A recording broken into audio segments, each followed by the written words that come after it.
Time for JesterEngine.com's Daily Tech Rundown. Morning, big Monday for displays. Apple just announced two new 27-inch Studio displays, including a Studio Display XDR that replaces the old Pro Display XDR. Quick summary before we dig in. Short version, there's a refreshed standard Studio display at 27 inches and a higher-end Studio Display XDR with mini LED backlighting, a 5K Retina XDR pound, up to 2000 nits peak HDR, and adaptive sync up to 120 Hz. Both get an upgraded 12-megapixel center stage camera, better speakers, Thunderbolt 5, and modernized ports. The specs sound serious. Who is this XDR aimed at now that it's smaller and cheaper than the old 32-inch Pro Display XDR? It's clearly targeted at pros who want top-tier HDR and color accuracy, but don't need a 32-inch canvas. The XDR brings mini LED with thousands of dimming zones, wide color including P3 plus Adobe RGB, and pro features like DICOM presets for medical imaging. Apple even built a medical imaging calibrator that's pending FDA clearance. Interesting move toward healthcare workflows. Any gotchas buyers should know about? A few. First, full 120 Hz requires newer Apple silicon. Older M1, M2, M3 machines are capped at 60 Hz. Also, compatibility requires macOS Tahoe 26.3.1 and Apple Silicon only, so Intel Macs are out. Pricing starts at $1,599 for the Studio display and $3,299 for the XDR, with extras for nano-texture glass.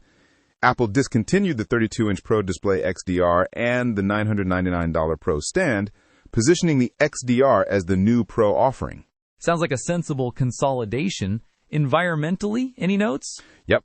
Apple emphasized recycled materials, 80% recycled glass in standard models, a recycled aluminum stand, and collapsible packaging designed to fit household recycling bins.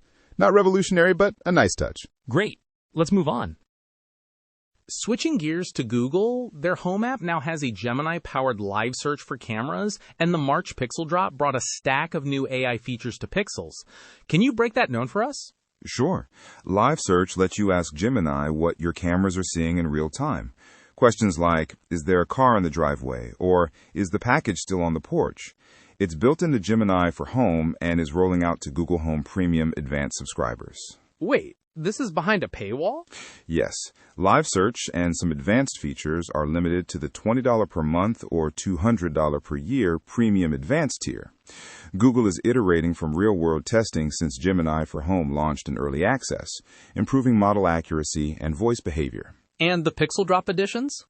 The March Pixel Drop adds Gemini actions on phones, so the assistant can take tasks like ordering groceries or booking rides on supported devices, improvements to Find Hub with real-time location sharing and airline baggage recovery integrations, AI custom icons, and safety upgrades to Pixel watches like expanded satellite SOS and earthquake alerts. Any smart home quality of life fixes in the Home update? Yes, better room/house/device targeting, fewer cutoffs when speaking to devices, more reliable voice automations, and enhanced Nest X Yale lock integration with full passcode management, real-time lock notifications, and richer activity history. So Google's stitching Gemini into both phones and homes, but with a premium tier for live camera queries.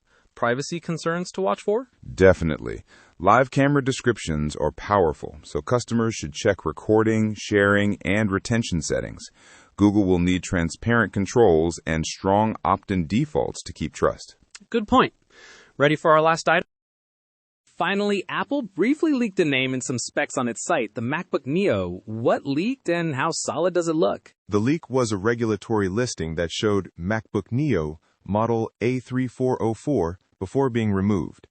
Documents suggest it's a lower-cost MacBook positioned below the MacBook Air, possibly a 12.9-inch machine with two USB-C ports, plus a color-matched MagSafe, Wi-Fi 7, and a MediaTek Wi-Fi Bluetooth chip instead of Apple's M1. Rumors have talked about A-series chips too, right? Right. There's chatter that Apple might use an A-series mobile chip, like the A18 Pro or A19 Pro, instead of an M-series processor to hit a lower price point. That would make it an interesting bridging device between iPads and MacBooks. And colors, is Apple going retro with playful options? That's the rumor. Leaks point to multiple colorways, pink, blue, yellow, maybe green, evoking a modern, more consumer-friendly design.